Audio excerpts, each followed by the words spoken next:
പ്രിയപ്പെട്ടവരെ, ഫ്രീ മൈൻഡിൽ ഇന്ന് നമ്മൾ ചർച്ച ചെയ്യുന്ന വിഷയം ഒരു റിലേഷൻഷിപ്പ് എങ്ങനെയാണ് തകരുന്നത്. നമ്മൾ നിത്യജീവിതത്തിൽ കാണുന്നുണ്ട്, അത്രയേറെ ആത്മബന്ധം പുലർത്തിയിരുന്നവർ, ഒരിക്കലും വിട്ടുപിരിയില്ല എന്ന് പറഞ്ഞവർ പലപ്പോഴും പിന്നീട് പിരിഞ്ഞു പോയിട്ടുണ്ട്. ഒരിക്കലും അടുക്കാത്ത വിധത്തിൽ അകന്നു പോയിട്ടുണ്ട്. എന്തുകൊണ്ടാണ് ഇത് സംഭവിക്കുന്നത്? ഓരോ റിലേഷൻഷിപ്പും ആരംഭിക്കുന്നത്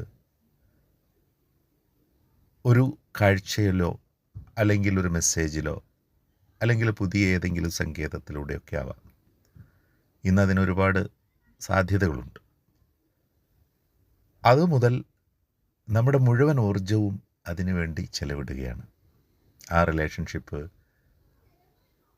മെച്ചപ്പെടുത്തുന്നതിന് വേണ്ടി, കൂടുതൽ ഊർജ്ജസ്വലമാക്കുന്നതിന് വേണ്ടിയുള്ള ശ്രമങ്ങൾ നമ്മൾ നടത്തിക്കൊണ്ടേയിരിക്കും. അതിൽ രണ്ടു പേരും ആത്മാർത്ഥമായി ശ്രമിക്കുന്നത് കൊണ്ടാണ് അവർക്കിടയ്ക്ക് കാണാൻ പറ്റുന്നത്, ഒത്തുചേരാൻ പറ്റുന്നത്. അത് പലപ്പോഴും ഒന്നുകിൽ വിവാഹത്തിലേക്ക് എത്തിച്ചേരും, അല്ലെങ്കിൽ മറ്റേതെങ്കിലും തരത്തിലുള്ള ബന്ധങ്ങളിലേക്ക് അതിനെ കൊണ്ടുപോകും. എന്നാൽ ഒരു ഘട്ടത്തിലുണ്ടാവുന്ന ഏതെങ്കിലും തരത്തിലുള്ള ചില പ്രത്യേക കാരണങ്ങൾ കൊണ്ട് ആ ഒരു ബന്ധത്തിലുള്ള വിശ്വാസം, ആ ഒരു ട്രസ്റ്റ് അവർക്ക് നഷ്ടപ്പെടുകയാണ്. ഒരിക്കൽ ആ ട്രസ്റ്റ് നഷ്ടപ്പെട്ടു കഴിഞ്ഞാൽ പിന്നീട് അതുണ്ടാക്കിയെടുക്കുക എളുപ്പമല്ല.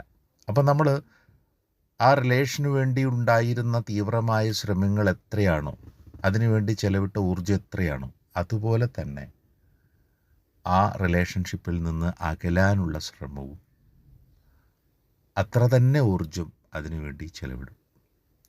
പിന്നീട് അങ്ങോട്ട് ഓരോ നിമിഷവും ഈ അകൽച്ചയ്ക്ക് വേണ്ടിയുള്ള ശ്രമങ്ങളായിരിക്കും ഉണ്ടാവുക. അങ്ങനെ ക്രമേണ കാണാതായി, സംസാരിക്കാതായി, കണ്ടാലും ഒന്നും സംസാരിക്കാനില്ലാതായി,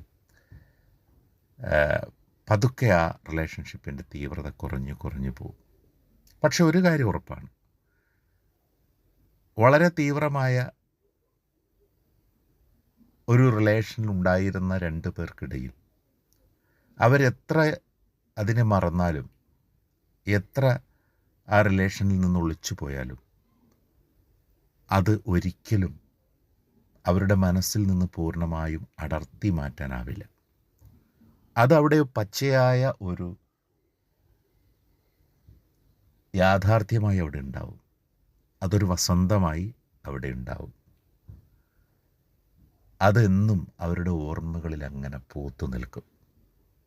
ഒരുപക്ഷെ അതിനെക്കുറിച്ച് ഓർക്കുമ്പോൾ ഒരു വലിയ ദുഃഖമായിരിക്കും അവർക്കുണ്ടാവുക, ഒരു വലിയ സങ്കടം, അല്ലെങ്കിൽ വലിയ ഒരു നഷ്ടബോധം,